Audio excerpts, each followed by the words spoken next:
Jangan lupa subscribe YouTube channel Metro TV News dan jangan lupa nyalakan notifikasinya.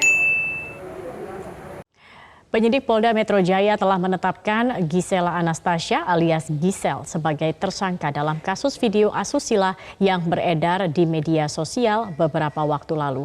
Bagaimana konstruksi hukum kasus video asusila ini? Sudah terhubung bersama kami pakar hukum pidana sekaligus mantan hakim Asep Iwan Iriawan. Selamat sore Kang Asep. Kang Asep, bagaimana pendapat Anda terkait dengan penetapan Gisel sebagai tersangka? Mbak Zakia, jadi penetapan tersangka itu adalah kewenangan penyidik. Apa yang disebut tersangka itu karena perbuatannya, karena keadaannya, berdasarkan bukti permulaan yang cukup, ya dia diduga melakukan tindak pidana. Jadi ketika penyidik kepolisian menetapkan seseorang sebagai tersangka, pasti dia punya bukti permulaan. Nah, dalam kasus ini, ya kita sudah melihat lah, banyak publik melihat di media sosial lah, di media bahwa ada perbuatan itu, ya tanda petik lah pornografi atau kesusilaan, ya, dan dilakukan oleh seseorang. Nah, seseorang itu sebenarnya nyatakan tersangka. Saya yakin polisi punya bukti, makanya diduga, makanya ditetapkan sebagai tersangka. Kasus ini kan tidak hanya sekali dua kali. Yang paling gampang monumental legendal itu kan kasus di Bandung yang melibatkan seorang artis penyanyi terkenal. Dan sekarang ini diulangi lagi oleh pelaku yang sama, oleh pelaku dengan modus yang sama. Jadi tidak asing kalau perbuatan pornografi atau kesusilaan dimuat dalam media sosial, kemudian dapat diakses dan dapat didistribusikan dan ditransmisikan sehingga orang dapat melihat, ya itulah kriminal.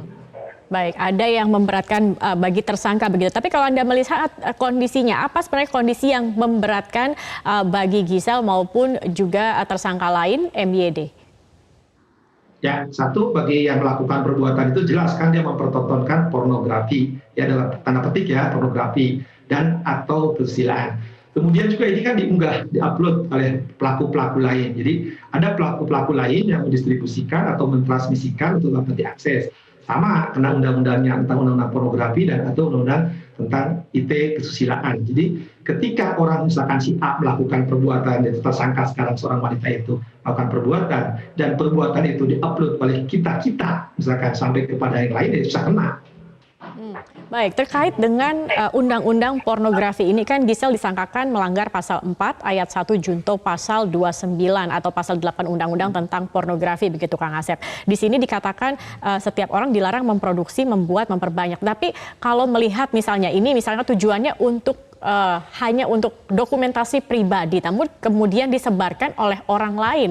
Apakah ini juga secara hukum juga bisa dikatakan kondisi yang memang membuat posisi Gisel ini juga memang salah begitu, Kang Asep? Ya, pertanyaan pertama adalah kenapa dia membuat gituan? Itu kan dilarang. Nah, katakanlah untuk dokumentasi pribadi, ketika dokumentasi tersimpan di dalam alat elektronik, itulah undang-undang itu berlaku. Ada dokumentasi elektronik, ada informasi elektronik. Kalau dokumen itu untuk pribadi akhirnya bisa didistribusikan dan ditransmisikan atau dapat diakses, ya jadi pidana. Makanya sering saya katakan, ngapain juga lah yang gitu-gitu harus direkam. Berbuat aja lagi lah kan. Kenapa harus ada dengan pasangan yang sah gitu, ngapain juga gitu kan. Nah, kalau sekarang handphonenya menyebar atau alat komunikasinya yang isinya dokumentasi tadi isinya pornografi atau istilah kesusilaan dan menyebar, dia harus bertanggung jawab. Maka pertanyaan di awal, ngapain juga yang gituan direkam-rekam gitu. Oke, artinya siapapun yang membuat video pornografi meskipun untuk dokumentasi pribadi ini jika tersebar bisa dikenakan hukum begitu, Kang Asep, bisa terkena pidana. Ngapain dia bikin gitu-gituan gitu. Nah, kalau kita bikin gitu-gituan suatu saat handphonenya diperbaiki atau dijual atau apapun juga akan menyebar. Artinya apa? Ya, perbuatan itu sejak awal cara etis nggak benar gitu. Nah, ketika memang memasuki wilayah yuridis dan itu akhirnya dapat diakses, ditransmisikan dan distribusikan jadi pidana, maka saya bilang lebih baik nggak usah. Nah, walaupun untuk pribadi kan tujuannya ngapain juga kalau itu suami istri. Kalau dengan orang luar apalagi itu kan perbuatan secara etis juga nggak layak gitu kan, perbuatan dengan bukan muhrim lah bahasa-bahasa gampangnya ya. Oh, ngapain juga direkam-rekam gitu. Oke, artinya Anda melihat pasal yang dikenakan terhadap Gisel ini memang sudah sesuai begitu Kang Asep ya? Ya, sekiranya sudah tepat dan benar penyidik menetapkan sebagai tersangka supaya ini tidak diulang oleh siapapun karena ini dapat diakses dan dapat didistribusikan dan orang dapat melihat perbuatan ini. Oke. Baik, Kang Asep, berarti artinya ini juga kan sudah terjadi beberapa kali begitu Kang Asep, terkait dengan perbuatan membuat video pornografi, kemudian bocor dan disebarkan. Ini artinya juga kemungkinan hanya menyangkut pada si pembuat dan yang menyebarkan begitu Kang Asep ya? Tepat sekali. Jadi siapa yang melakukan perbuatan asusila pornografi dibikin, kemudian dia bisa menyebar tadi ada 3 kata, didistribusikan, ditransmisikan, dan dapat diakses, itu akan kena. Makanya ketika ada perbuatan-perbuatan gitu di media sosial atau di alat perekam lainnya, kita nggak usah mendistribusikan, simpen aja lah, ngapain juga. Sama juga lah yang gitu.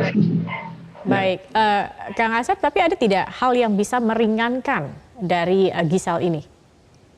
Ya, nanti mereka biar di pengadilan lah, mungkin mengakui terus terang, kemudian menyesali perbuatannya, biasanya itu yang Bapak meringankan.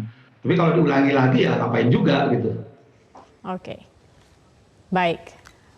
Terima kasih pakar hukum pidana sekaligus mantan hakim Asep Iwan Iriawan sudah bergabung bersama kami di Metro hari ini.